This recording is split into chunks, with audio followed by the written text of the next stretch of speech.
तो ठीक है, प्रैक्टिकल कब से करवाएंगे? प्रैक्टिकल कब से कराएंगे? इसमें हाँ। 19 गर्ल्स एंड बॉयज हैं। तो यहाँ हम लोगों ने जो डिस्कशन लिया था उसके अकॉर्डिंगली ये देखा था कि कोई भी atom ground state to excited state में जा सकता है। इस प्रोसेस में एनर्जी एब्जॉर्ब होती है, इसको एब्जॉर्प्शन स्पेक्ट्रम कहते हैं। और कोई भी एटम अगर डी एक्साइट होता है तो higher energy state to lower energy state आता है। इस प्रोसेस में एनर्जी फोटॉन रिलीज होते हैं। जो एनर्जी फोटॉन रिलीज होते हैं उनकी एक वेवलेंथ है। ये वेवलेंथ अल्ट्रावायलेट जोन में, विजिबल जोन में, इंफ्रारेड जोन में, ठीक है, रेडियो वेव इनमें पड़ती है। जो विजिबल जोन में पड़ेगी 4000 से 8000, वो बदले में हमें लाइट मिलेगा। तो यहाँ हमारे पास अपर स्टेट टू लोअर स्टेट के ट्रांजिशन के लिए हो जाएगा चेंज इन एनर्जी या रिलीज इन एनर्जी E2 माइनस E1। हम लोगों ने एनर्जी कैलकुलेट कर ली थी। जो एनर्जी थी वो थी -RHC Z²/n², जिसमें RHC की न्यूमरल वैल्यू जो थी वो 13.6 eV की थी। तो अकॉर्डिंगली अगर हम E2 की वैल्यू रख दें, E1 की वैल्यू रख दें, प्रॉपर अरेंज करें, तो हम लोग को मिल गया था कि किसी भी N2 टू N1 ट्रांजिशन के लिए जो रिलीज्ड वेवलेंथ होगा या एब्सॉर्ब्ड वेवलेंथ होगा, उसकी wavelength value lambda 1 by lambda is equal to R 1/N1² minus 1/N2² से एक्सप्लेन हो जाएगी। हमने यहाँ Z को 1 कर रखा है तो ये हाइड्रोजन के लिए हो गया। अगर Z यहाँ मेंटेन रहने देते, यहाँ Z² अगर मेंटेन रहने देते, तो ये किसी भी एटम को एक्सप्लेन करता। हम लोगों के सिलेबस में हाइड्रोजन स्पेक्ट्रम को एक्सप्लेन करना है। हाइड्रोजन स्पेक्ट्रम में सिर्फ एक इलेक्ट्रॉन है और एक इलेक्ट्रॉन होने के बावजूद उसके पास इनफाइनाइट वेवलेंथ है। इनफाइनाइट वेवलेंथ का मतलब इनफाइनाइट ट्रांजिशंस है। इनफाइनाइट ट्रांजिशन का मतलब ये है कि हाइड्रोजन एटम का के पास एक इलेक्ट्रॉन है और अगर उसको हम डिस्ट्रीब्यूट करें तो फर्स्ट ऑर्बिट में प्लेस आ जाएगा। तो केमिस्ट्री के अकॉर्डिंगली या आफबाउ प्रिंसिपल के अकॉर्डिंगली उसको फर्स्ट ऑर्बिट में मेंटेन अगर करते हैं तो वो उसकी ग्राउंड स्टेट कहा जाएगा। अब अगर हाइड्रोजन एनर्जी एब्सॉर्ब करता है तो एनर्जी एब्सॉर्ब करने के बाद वो किसी भी अपर एक्साइटेड स्टेट में चला जाएगा। अब अगर वो अपर एक्साइटेड स्टेट में गया तो वहां से वो लौटेगा दो मेथड से, या तो डायरेक्ट लौट है जो कि पॉसिबल नहीं है, ठीक है, क्योंकि एनर्जी प्रोहिबिटेड है, या डिफरेंट स्टेट से होता हुआ वापस आए। यानी कि जाने का सिर्फ एक रूल है, वो है ground to any excited. Ground से थर्ड में जा सकता है, ग्राउंड से इंफिनिटेड में जा सकता है, ग्राउंड से 25th में जा सकता है। लेकिन जब डी एक्साइटेशन होता है तो डी एक्साइटेशन में वो डिफरेंट स्टेट से होता हुआ वापस आता है। अगर हम इसको बोलते हैं एनर्जी लेवल्स आर डिस्क्रीट, तो हमने यहाँ हाइड्रोजन के लिए बनाया था कि हाइड्रोजन का न्यूक्लियस हो गया, इसको 0 एनर्जी लेवल कर दीजिए। First orbit, second orbit, third orbit, fourth orbit, fifth orbit, sixth orbit, ऐसे करके हमने इनफाइनाइट ऑर्बिट बना रखी थी। हमने डिस्ट्रीब्यूशन के अकॉर्डिंगली इलेक्ट्रॉन को फर्स्ट ऑर्बिट में जगह दे दी थी। अब अगर इलेक्ट्रॉन फर्स्ट ऑर्बिट में जगह पा गया तो ये हो गई इसकी ग्राउंड स्टेट। अब जब एनर्जी मिली होगी तो पता नहीं किस स्टेट में होगा ये। अब किसी भी स्टेट में है, इसके वापस ग्राउंड स्टेट में आने की पॉसिबिलिटी को अगर हम चेक करें तो हमें हाइड्रोजन स्पेक्ट्रम का एक्सप्लेनेशन मिल जाएगा। इसके पहले जब रदरफोर्ड एटॉमिक मॉडल था तो रदरफोर्ड एटॉमिक मॉडल में ये कहा गया था कि जो ऑर्बिटिंग इलेक्ट्रॉन्स होते हैं radiates the energy and that energy appears in terms of spectrum. तो इस हिसाब से तो हाइड्रोजन के पास सिर्फ एक इलेक्ट्रॉन है, तो एक सिंगल ऑर्बिटिंग इलेक्ट्रॉन हुआ, तो सिंगल ऑर्बिटिंग इलेक्ट्रॉन की एक सिंगल फ्रीक्वेंसी हुई। But this was not true. Hydrogen में सिर्फ एक इलेक्ट्रॉन है, लेकिन जब उसके वेवलेंथ की अवेलेबिलिटी को चेक करते हैं तो इनफाइनाइट वेवलेंथ आते हैं। इसका मतलब है ऑर्बिटिंग इलेक्ट्रॉन की रेडिएशन की एनर्जी जो है वो स्पेक्ट्रम की एनर्जी नहीं हो सकती। तो इसको हम बोर के थर्ड पास्टुलेट से एक्सप्लेन करते हैं। बोर का थर्ड पास्टुलेट ये कहता है कि एक्साइटेड टू ग्राउंड स्टेट जब ट्रांजिशन होता है तो एनर्जी रिलीज होती है। तो एक्साइटेड टू ग्राउंड स्टेट जितने भी ट्रांजिशन है उसको यहाँ हाइड्रोजन स्पेक्ट्रम में हम एक्सप्लेन कर सकते हैं। कैसे? पहली पॉसिबिलिटी होती है किसी भी अपर एक्साइटेड स्टेट से अगर 1 में ट्रांजिशन हो, means 2 to 1, 3 to 1, 4 to 1, 5 to 1, infinity to 1, इसको कहा गया लाइमन फैमिली। लाइमन फैमिली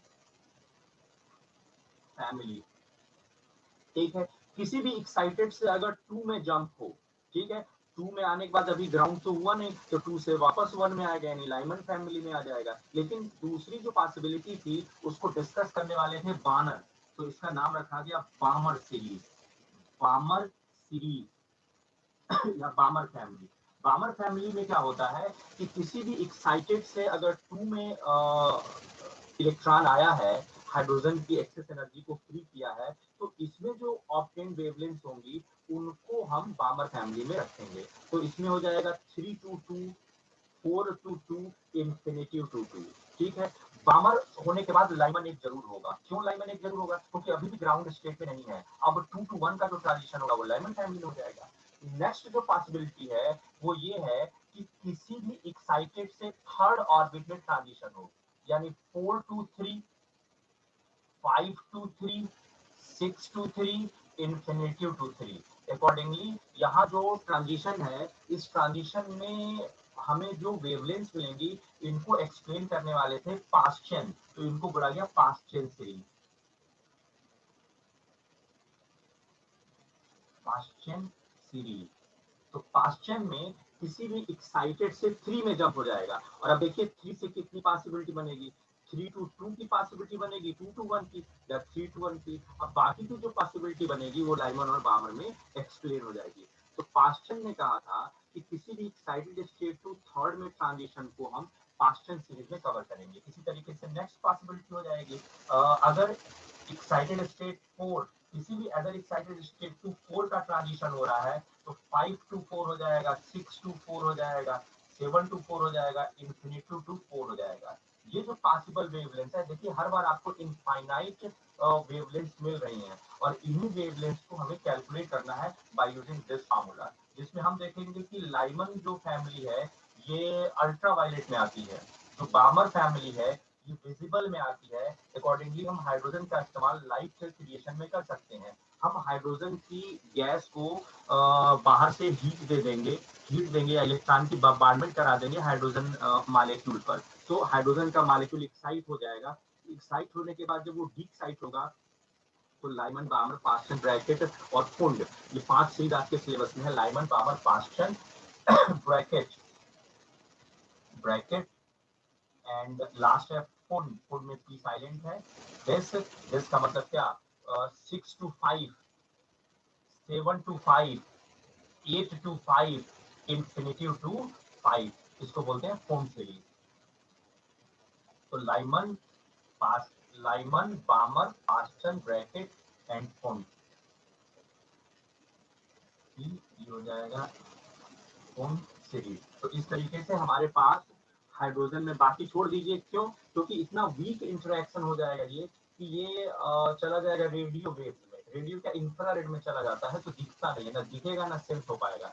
तो यहाँ हाइड्रोजन के डी एक्साइट होने में released energy and hence released wavelength को हम 5 फैमिली में कैटेगराइज कर देते हैं, और ये सिर्फ एक इलेक्ट्रॉन की वजह से हो रहा है, क्योंकि वो इलेक्ट्रॉन जब एनर्जी गेन कर ले रहा है तो किसी भी एक्साइटेड स्टेट में ट्रांजिट हो जा रहा है, और एक्साइटेड स्टेट में ट्रांजिट होने के बाद वो डिफरेंट स्टेट से होता हुआ ग्राउंड स्टेट में आ रहा है या डायरेक्ट ग्राउंड स्टेट में आ रहा है। इस प्रोसेस में ली गई एनर्जी को वो फोटॉन में रिलीज कर रहा है। अब जितने भी पॉसिबल कैलकुलेशन है उनको इन फैमिली से हम में कैलकुलेट करते हैं। मान लेते हैं हमसे कहा जा रहा है लाइमन फैमिली के कैलकुलेशन का फार्मूला लिखिए, ये तो हाइड्रोजन स्पेक्ट्रम का एक्सप्लेनेशन हो गया, कैलकुलेट करके हम दिखा देंगे। लाइमन फैमिली जो आएगी वो लाइमन फैमिली अल्ट्रावायलेट में आएगी, बामर फैमिली विजिबल में आएगी, बाकी सब इंफ्रारेड में आएगी। इन्हीं के वेवलेंथ पूछे जाते हैं। ठीक है, जैसे नाम में देख लीजिए, ये 2 to 1 जो ट्रांजिशन है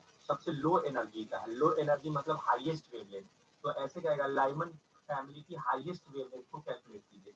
तो लाइमन फैमिली की जो हाईएस्ट वेवलेंथ होगी वो आपको याद होना चाहिए ना कि 2 to 1 ट्रांजिशन जो होता है वो लाइमन फैमिली की हाईएस्ट वेवलेंथ को शो करता है। और सबसे शार्टेस्ट वेवलेंथ क्या होगी, जिसको सीरीज लिमिट कहते हैं, वो इंफिनिटिव टू 1 का हो जाएगा। मीन्स सबसे मिनिमम वेवलेंथ जो लाइमन फैमिली की होगी वो इंफिनिटिव टू 1 की होगी, जिसको सीरीज लिमिट के नाम से हम जानते हैं। इसी तरीके से बामर फैमिली में जो 3 to 2 का ट्रांजिशन है ये सबसे लो एनर्जी का है, जो सबसे हाईएस्ट वेवलेंथ होगा। फिर उसके बाद सबसे लास्ट में इंफिनिटिव टू 2 वाला जब हम ट्रांजिशन पकड़ेंगे तो जिसको सीरीज लिमिट कहते हैं, ये एनर्जी सबसे ज्यादा है, एनर्जी ज्यादा है तो शॉर्टेस्ट वेवलेंथ होगा। यानी बामर फैमिली की जो लॉन्गेस्ट वेवलेंथ है वो 322 होगी, और जो सबसे लोवेस्ट वेवलेंथ है वो इन्फिनिटी टू 2 होगी। इसी तरीके से सबका निकलेगा। हमें मोस्टली बामर को कलेक्ट करना है क्योंकि बामर ही विजिबल जोन में आता है। पूछने को तो किसी का भी पूछ सकते हैं, लेकिन मोस्टली हमें बामर का एक्सप्रेशन चाहिए।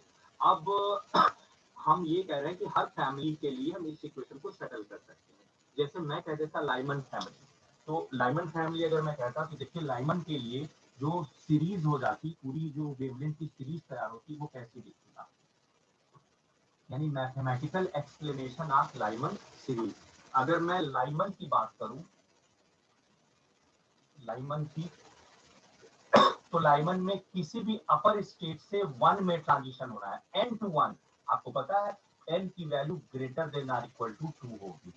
वन डे सीरीज मीन्स किसी भी एक्साइटेड टू 1 में आना है, तो ये जो एक्साइटेड है ये क्या होगा, 2 3 4 5 ऐसे होता चला जाएगा। So 1 upon lambda is equal to R 1 upon n1 square, n1 था लोअर स्टेट तो 1 है, minus 1 upon n2 square, n2 is the n square, where this n belongs to 2 3 4 5 6 7 8 up to infinity.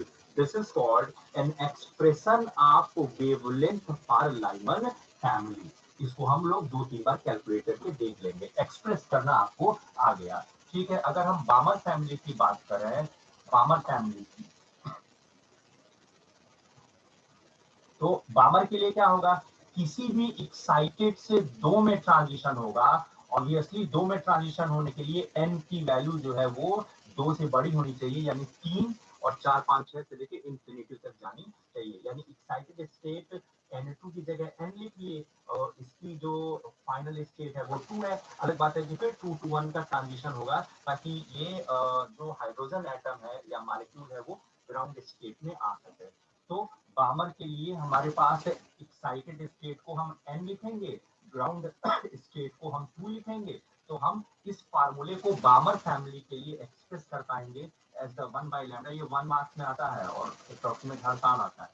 और 1 अपान हो जाएगा लोअर स्टेट तो 2 square, minus excited state का है तो ये हो जाएगा n स्क्वायर। ये ठीक है, वेयर n बिलोंग्स टू 3 4 5 6 7 8 9। ये बामर फैमिली का मैथमेटिकल एक्सप्रेशन हो गया। इसी तरह पास्चन के लिए हम लिख सकते हैं, पास्चन फैमिली, पास्चन के लिए लिख सकते हैं 1 by lambda is equal to, Paschen के लिए क्या, पास्चन के लिए किसी भी एक्साइटेड टू 3 में आना है, यानी कि n to 3 transition, where n belongs to 4 5 6 7 8 9। That, तो यहाँ n2 to n1 ट्रांजिशन जो लिखते थे उसमें n2 की जगह n रखेंगे, n1 की जगह t रखेंगे। तो हमें पास्चन में जितनी भी ट्रांजिशन हुए हैं उनके वेवलेंथ की इंफॉर्मेशन मिलनी शुरू हो जाएगी। हो जाएगा 1 by lambda is equal to R 1 upon n1 square minus 1 upon n2 square, where n belongs to 4 5 6 7 8 9। इसी तरीके से हम Lyman Balmer Paschen bracket family की बात कर सकते हैं। ब्रैकेट, ब्रैकेट में किसी भी एक्साइटेड स्टेट टू 4 का ट्रांजिशन होगा। Now this is n2 to n1, n2 to n1, जहाँ जो n है वो 5 से स्टार्ट होगा, क्योंकि 4 में तो आना ही है, तो 5 से ट्रांजिशन स्टार्ट होगा, 5 to 4 6 to 4 and so on. तो यहाँ ब्रैकेट फैमिली के लिए हो जाएगा 1 by lambda is equal to R 1 upon n1 square minus 1 upon n2, n2 की जगह अदर एक्साइटेड स्टेट है तो n हो जाएगा square, where n greater than or equal to 5, n starting from 5। ऐसे हम लिखते चले जाएंगे। तो एक नंबर में तो इन्हीं में से किसी को एक्सप्रेस करने के लिए आता है कि हाइड्रोजन स्पेक्ट्रम की ब्रैकेट फैमिली में जो बंच ऑफ वेवलेंथ मिलती है उसका आप एक मैथमेटिकल इक्वेशन लिखें, तो ये लिख देंगे। मान लेते हैं कैलकुलेशन आ जाए, तो लाइमन फैमिली का जैसे हमसे कहते हैं कि Lyman family prove that Lyman family lies in infrared sorry ultraviolet zone. तो हमको कैसे पता चला लाइमन फैमिली अल्ट्रावायलेट जोन है? ये बात याद रखिए कि less than 4000 angstrom, less than 4000 angstrom जो होता है वो अल्ट्रा वायलेट में होता है।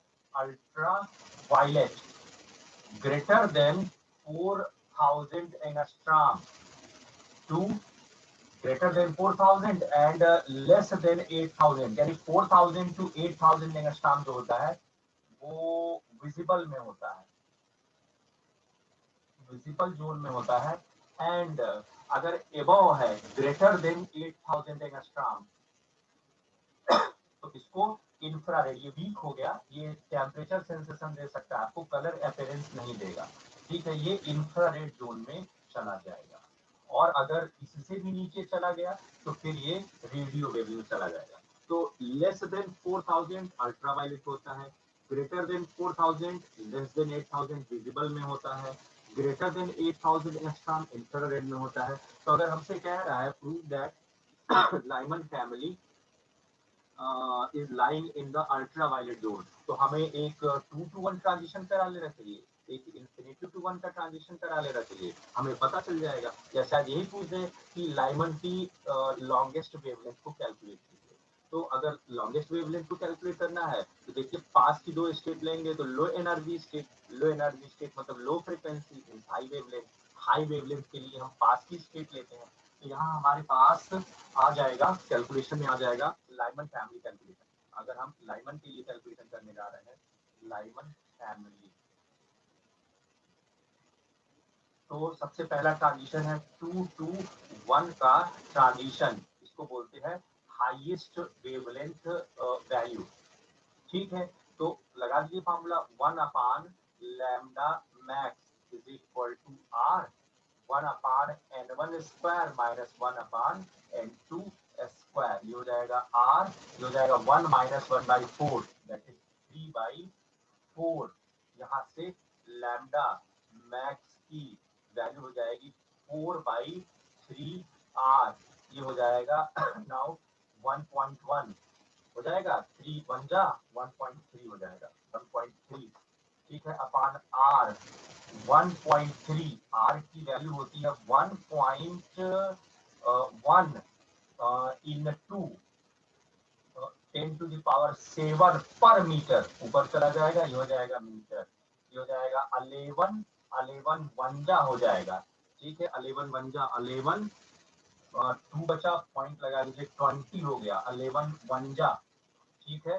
रफली ऐसे ही कैंसिल कर लेंगे, हम पहले ही कट कर दिए, इसको ऐसे सॉल्व कर लेना चाहिए था, एक साथ सॉल्व करना चाहिए था, ज्यादा अच्छा है। ये 4/3 r रख लेना चाहिए था, 1.1 into 10⁻⁷ पर मीटर। अब सॉल्व करते हैं तो ये हो जाएगा नाउ 4/3.3 into 10⁻⁷ मीटर, इसको लिख सकते हैं, इसको अभी कैंसिल कर सकते हैं, कैसे, 40/33,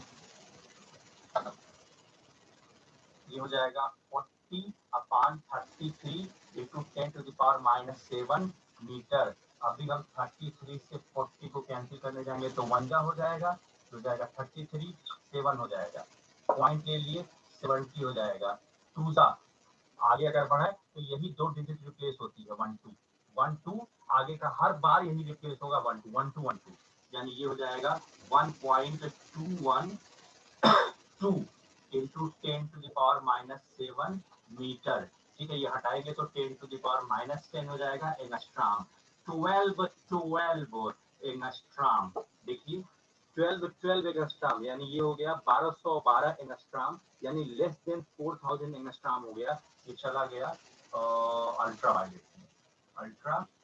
में। इसी तरह हम 3-to-1 4-to-1 मांगेगा तो अच्छी बात है, नहीं मांगेगा तो लास्ट निकाल लीजिए, दैट इज इंफिनिटी टू 1, ये हायर एनर्जी स्टेट है, सबसे अपर ऑर्बिट का ग्राउंड स्टेट में सीधा ट्रांजिशन है।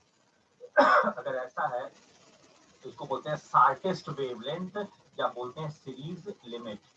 तो हम शॉर्टेस्ट वेवलेंथ या सीरीज लिमिट अगर कैलकुलेट करना चाहते हैं आप लाइमन फैमिली, तो हमारे पास हो जाएगा ना 1 अपान लैम्डा, इसको एक्सप्रेस करते हैं लैम्डा इंफिनिटी से, 1 upon lambda is equal to r 1 upon n1 square minus 1 upon n2 square, ये हो जाएगा r, रिवर्स कर दीजिए, हो जाएगा lambda infinity is equal to 1 upon r equal to 1 upon R हो जाएगा 1.1 इंटू 10 टू द पावर 7 पर मीटर ऊपर आएगा तो ये हो जाएगा। अब दिस इज 10 बाई 11 ये हो जाएगा into 10 to the power -7 metre.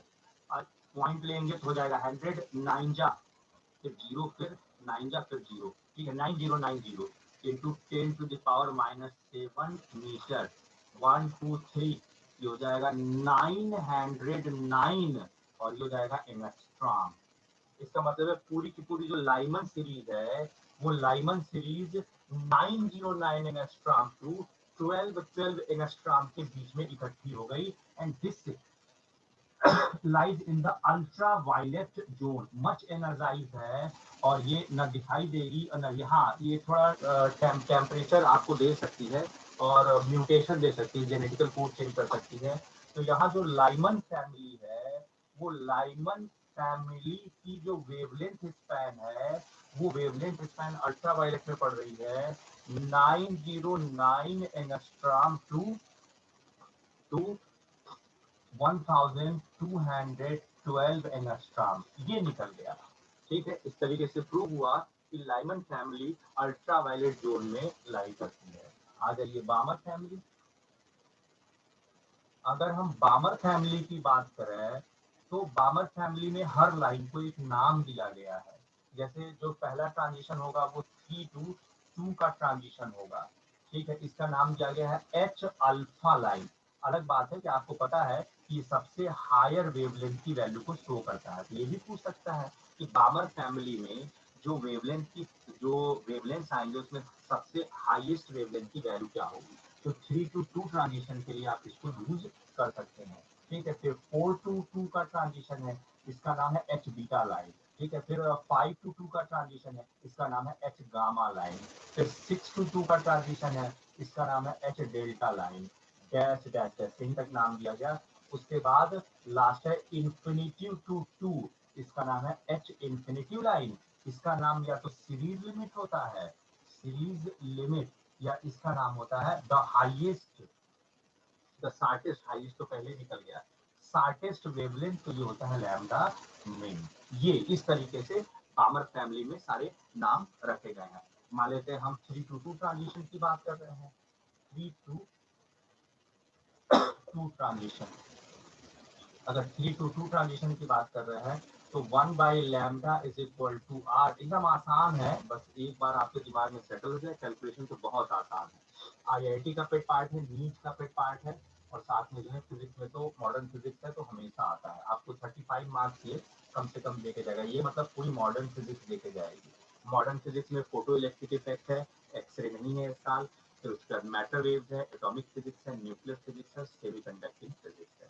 तो इतना अगर कवर करते हैं तो 35 मार्क्स कवर हो जाते हैं और बहुत इंटरेस्टिंग है। एक बार पढ़िए याद हो जाएगा। लिख के देख लीजिए कितना लिख पा रहे हैं। 1 by lambda is equal to R 1 upon n1 square minus 1 upon n2 square. 9 minus 4 हो जाएगा 5 अपान दिस इंटू दिस, ये 4 है और ये 9 है, ये हो जाएगा 36।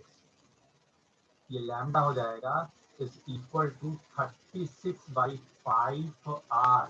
ये हो जाएगा 36 बाई 5 आर हो जाएगा 1.1 इंटू 10 टू द पावर 7 पर मीटर। ऊपर जाएगा मीटर हो जाएगा। नाउ दिस बिकम 36 और हो जाएगा 5.5 हो जाएगा into 10 to the power -7 metre. ये हटाएंगे तो हो जाएगा दिस। नाउ 5 से कैंसिल करेंगे तो 5 11 जा और ये हो जाएगा 5 7 जा 5 2 जा। ठीक है, नाउ ये हो जाएगा 11 6 जा 66, ये हो जाएगा फिर 6 5 जा, पॉइंट लेंगे तो ये हो जाएगा 5 जा, फिर रिपीट कर लीजिएगा 6 5 6 5। ठीक है, into 10 to the power -7 metre. ये हटाएंगे तो ये 10 टू द पावर -10 हो जाएगा, बिकम्स एंगस्ट्रॉम। 6565 एंगस्ट्रॉम। देखिए विजिबल में आ गया। ये 6000 है, 6500, 4000 से 8000 के बीच में है, तो ये विजिबल जोन में आ गया। यानी जैसे ही बामर सीरीज का रेडिएशन ऑन होगा फट से आपको विजिबल लाइट दिखेगी। तो आपको दिख रहा है कि 3 to 2 ट्रांजिशन में जो एच अल्फा कहा गया, जिसको वो हाईएस्ट वेवलेंथ है बामर का, एंड इसकी जो वेवलेंथ वैल्यू है वो 6565 एंगस्ट्रॉम की है। इसी तरह एच बीटा निकलेगा, एच गामा निकलेगा, एच डेल्टा निकलेगा, सबसे लास्ट निकाल देते हैं तो पूरी आपको लिमिट पता चल जाएगी कि कितने टू कितने के बीच में बामर फैमिली लाई कर रही है। तो यहाँ अगर हम इन्फिनिटी टू 2 का ट्रांजिशन ले लें तो ये सबसे शार्टेस्ट वेवलेंथ की बात करेगा, इसको लैम्डा इन्फिनिटिव कहते हैं, इसका नाम सीरीज लिमिट भी है। ठीक है, सीरीज लिमिट। ठीक है, अगर ऐसा है तो फिर हमारे पास हो गया 1 by lambda is equal to R 1 upon n1 square minus 1 upon n2 square. This हो जाएगा r बाई 4, यहाँ से लैम्डा हो जाएगा 4 by r is equal to 4r हो जाएगा 1.1 इंटू 10 टू द पावर 7 पर मीटर, ऊपर जाएगा ये हो जाएगा मीटर ना, ये हो जाएगा 40 upon 11 into 10 to the power minus 7 metre. 11 3 तो बचेगा 7 6 जा 3 6 into 10 to the power minus 7 metre. ना ये हो गया 3636 एंगस्ट्रॉम। ये अप्रोक्सीमेट 4000 के पास है, 4000 मतलब ब्लू, तो 4000 से नीचे है फिर भी दिखेगा लाइट ब्लू हो जाएगा, इसका मतलब है ये अभी विजिबल जोन में ही मेंटेन है, 4000 के आसपास है। तो इस तरीके से पूरी की पूरी जो बामर फैमिली आपको मिल रही है, बामर फैमिली, बामर फैमिली वो आपको मिल रही है, लोवेस्ट मिल रहा है 3636 एंगस्ट्रॉम, और जो हाईएस्ट मिल रहा है वो 6565 एंगस्ट्रॉम में मिल रहा है। इस whole family belongs to the visible zone. इस तरीके से प्रूव हुआ कि लाइनमन के बाद जो बामर है उसमें सभी वेवलेंथ विजिबल होती हैं। इसी तरीके से हम पास्टन का निकाल सकते हैं, ब्रैकेट का निकाल सकते हैं, खून का निकाल सकते हैं। ठीक है, तो निकाल लीजिएगा आप। आपको जो प्रिंटेड नोट्स मिले हैं या जो अपलोड हुए हैं उसमें कैलकुलेशन है, पूरा चार्ट बना है। एक चीज ध्यान दीजिएगा, बोर्ड में पूछता है पार्टिकुलरली आईएससी बोर्ड में, नीट में लास्ट ईयर पूछा हुआ है तो चांस है इसका पूछे जाते बोर्ड में। जब हम न्यूक्लियस के अराउंड ऑर्बिट बनाते हैं तो पास की ऑर्बिट्स में गैप ज्यादा देते हैं, और जैसे जैसे दूर होते जाते हैं वैसे वैसे ऑर्बिट में गैप कम देते जाते हैं।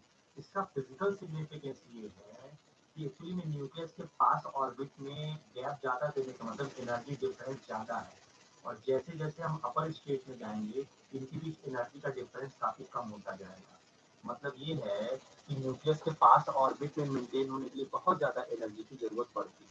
तो एक स्टेट से दूसरे स्टेट में जाना है या दूसरे स्टेट से पहले स्टेट में आना है, तो इस प्रोसेस में जो एनर्जी है वो एनर्जी काफी ज्यादा डिफरेंस हो करेगी, और अपर एक्साइटेड स्टेट में या एम्प्टी स्टेट में चले जाइए। एम्प्टी स्पेस किसको बोल रहे हैं? वैलेंस ऑर्बिट तक ही आप इलेक्ट्रॉन की फिलिंग करते हैं according to Aufbau, according to Hund, according to Pauli exclusion principal.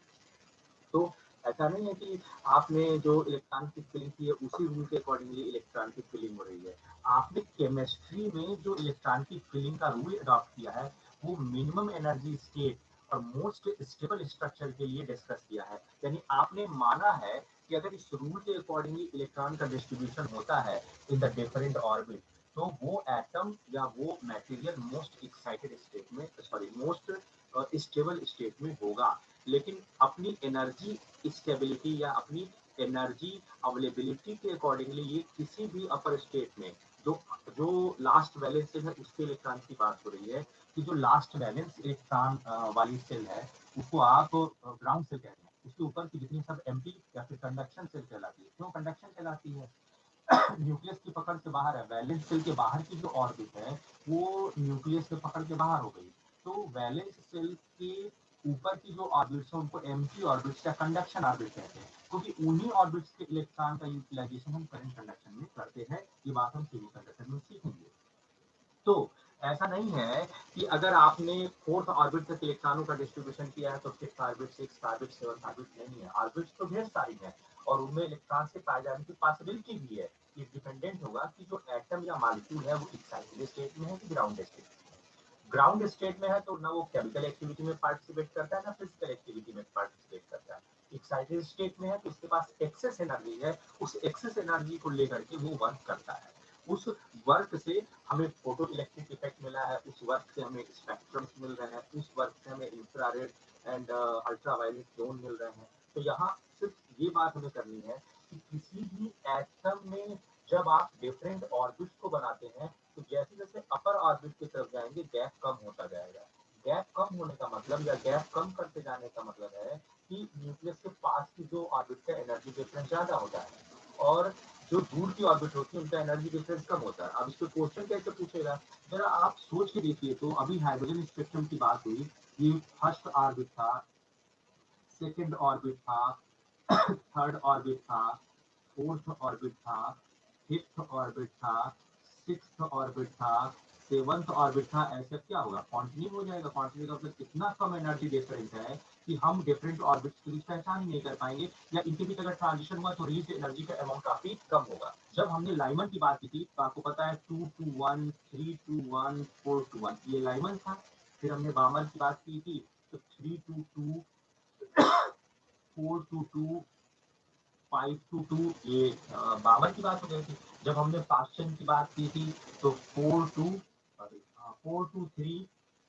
4-2-3, 5-2-3 and 6-2-3। ठीक है, लाइमन बामर पास्चन हो गया। फिर उसके बाद अगर हम और सीरीज की बात करें ब्रैकेट की तो उस केस में हमारे पास हो जाएगा 5-2-4, 5-2-4, 6-2-4, 7-2-4। और लाइमन बाबर पास्चन ब्रैकेट उन सीरीज की बात करें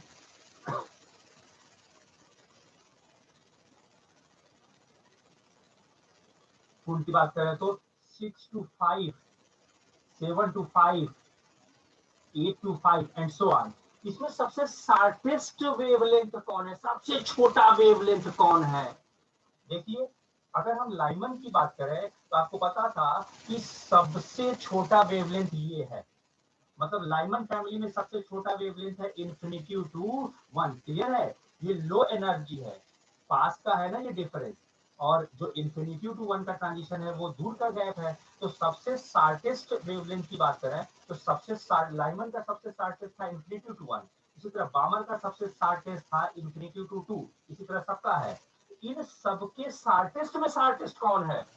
तो जरा सोच के देखिए, इन्फिनिटी टू 1, इन्फिनिटी टू 2, ठीक है, फिर इन्फिनिटी टू 3, फिर इन्फिनिटी टू 4, फिर इन्फिनिटी टू 5। इसमें इन्फिनिटी टू 1 सबसे ज्यादा एनर्जी गैप है in comparison to infinity to 2, in comparison to infinity to 3। यानी कि सबका मिनिमम मिनिमम मिनिमम कंसीडर करें तो इस मिनिमम में भी सबसे मिनिमम कौन है? आंसर है यस, आप निकाल के देख सकते हैं। यानी लाइमन फैमिली का जो इन्फिनिटी टू 1 ट्रांजिशन होता है ये पूरे सीरीज का सबसे शार्टेस्ट वेवलेंथ होता है।